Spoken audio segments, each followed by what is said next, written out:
हाय दोस्तों, आपका स्वागत है आपके अपने YouTube चैनल कॉम्पिटिटिव गुरुकुल में। तो फ्रेंड्स, आज हम लोग डिस्कस करने वाले हैं बीपीएससी एलडीसी के कुछ इंपॉर्टेंट जनरल साइंस के प्रीवियस ईयर से क्वेश्चंस। और फ्रेंड्स, ये पार्ट 1 है। इसके पहले हमने मैथ्स रीजनिंग के भी सेट्स लाए हैं। अगर आपने उस वीडियोस को नहीं देखा है तो डिस्क्रिप्शन में लिंक है, उस वीडियो को जरूर जाके देखें। रीजनिंग के 2 पार्ट आ चुके हैं और मैथ्स के 1 पार्ट आए हैं, और ये जनरल साइंस से सेट है। आपको पता है फ्रेंड, जनरल साइंस के 25 क्वेश्चन आपके बीपीएससी के एग्जाम में पूछे जाएंगे। तो जैसे क्वेश्चंस आपके एग्जाम में पूछे जा चुके हैं वैसे ही क्वेश्चंस मैं आपके सामने लेके आया हूं, जिससे आपको एक तरह से आइडिया लगेगा कि आगे कैसे क्वेश्चंस आपके एग्जाम में आ सकते हैं। तो फ्रेंड्स, चलते हैं सबसे पहले क्वेश्चन पे। सबसे पहला क्वेश्चन क्या कह रहा है, स्टेनलेस स्टील किसके कारण संरक्षण कोरोजन को रोकता है? तो कोरोजन को रोकता है किसके कारण?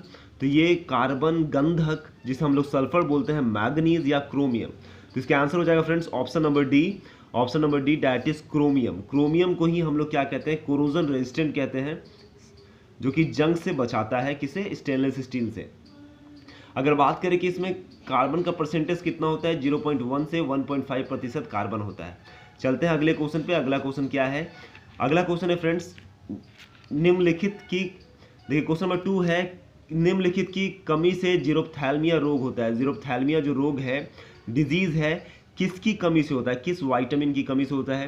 Vitamin A, vitamin B, vitamin C या विटामिन डी? तो फ्रेंड्स, ये क्वेश्चंस बहुत सारे एग्जाम में पूछे जा चुके हैं और बीपीएससी जैसे एग्जाम में भी पूछे जा चुके हैं। तो फ्रेंड्स, इसका आंसर क्या हो जाएगा? इसका आंसर हो जाएगा विटामिन ए की कमी से आपका जीरोप्थैल्मिया रोग होता है। अगर विटामिन बी का बात करें तो इससे आपका बेरी बेरी होता है, इसकी कमी से बेरी बेरी। और सी से आपका होता है स्कर्वी, ठीक है। और डी का अगर बात करें तो डी का आपको पता होगा रिकेट्स होता है। रिकेट्स रोग किससे होता है? विटामिन डी की कमी से। चलिए नेक्स्ट चलते हैं अगले क्वेश्चन पे। अगला क्वेश्चन है फ्रेंड्स, क्या है, फाइकोलॉजी में किसका अध्ययन किया जाता है? तो फाइकोलॉजी में किसका अध्ययन किया जाता है फ्रेंड्स? आपको देखना है शैवाल का, कवक का, जीवाणु का या विषाणु का। तो फाइकोलॉजी जो होता है ना, वो शैवाल के अध्ययन में को कहा जाता है। कवक के अध्ययन को हम लोग क्या बोलते हैं? माइकोलॉजी बोलते हैं। क्या बोलते हैं? माइकोलॉजी। ओके, याद रखना है।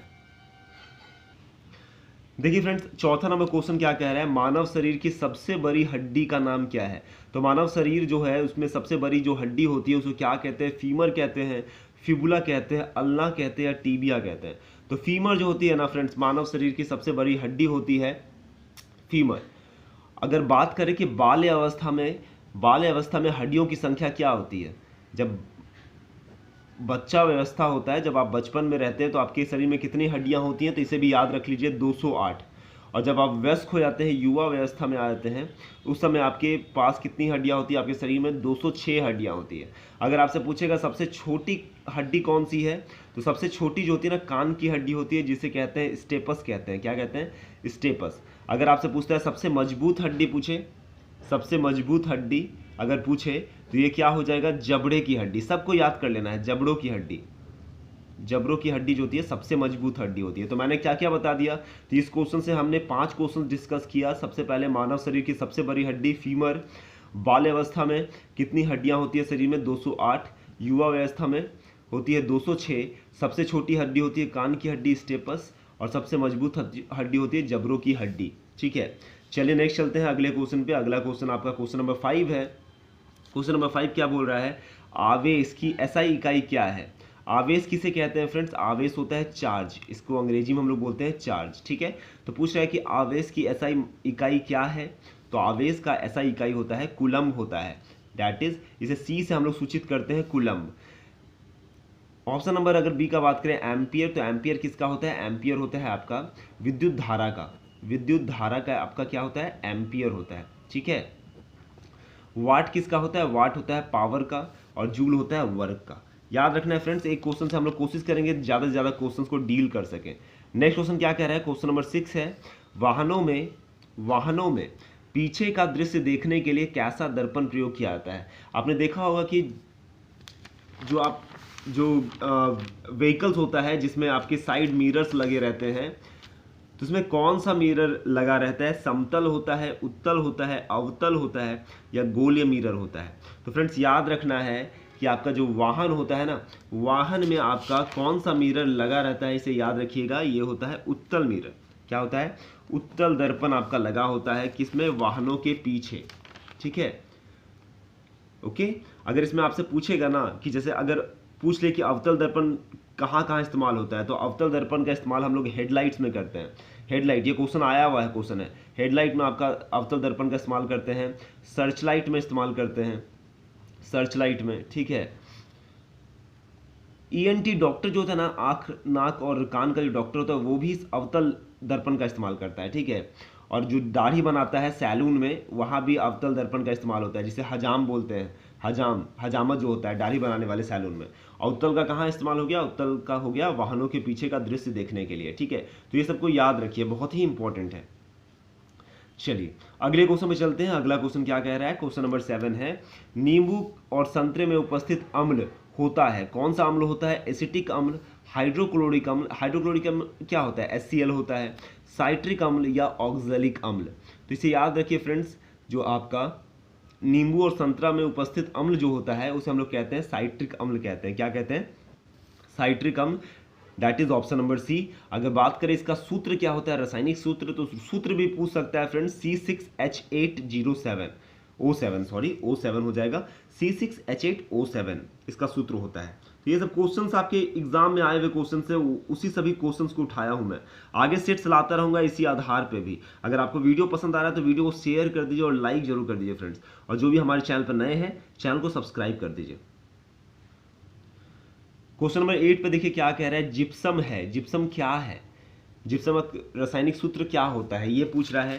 देखिए आपका दे दिया है option number A CaSO4.H2O, option number B CaSO4.2H2O, option number C that is क्या है, ऑप्शन नंबर सी है आपका CaSO4.23.H2O, और आपका ऑप्शन नंबर डी है CaSO4 कैल्शियम सल्फेट। तो क्या हो जाएगा फ्रेंड्स इसका आंसर, तो आपको बताना है इसका आंसर क्या हो जाएगा। इसका आंसर हो जाएगा that is option number B CaSO4.2H2O, और इसका प्रयोग हम लोग सीमेंट बनाने में भी करते हैं, ठीक है ना, सीमेंट उद्योग में इसका प्रयोग किया जाता है जिप्सम का, याद रखना है। देखिए यहाँ पे आपका एक्सप्लेनेशन भी दिया हुआ है, हम लोग डिस्कस कर लेते हैं क्या लिखा हुआ है। देखिए देखिए जिप्सम को हम लोग कैल्शियम सल्फेट भी कहते हैं, याद रखिए कैल्शियम सल्फेट भी कहते हैं। इसका उपयोग प्लास्टर ऑफ पेरिस बनाने तथा सीमेंट उद्योगों में किया जाता है।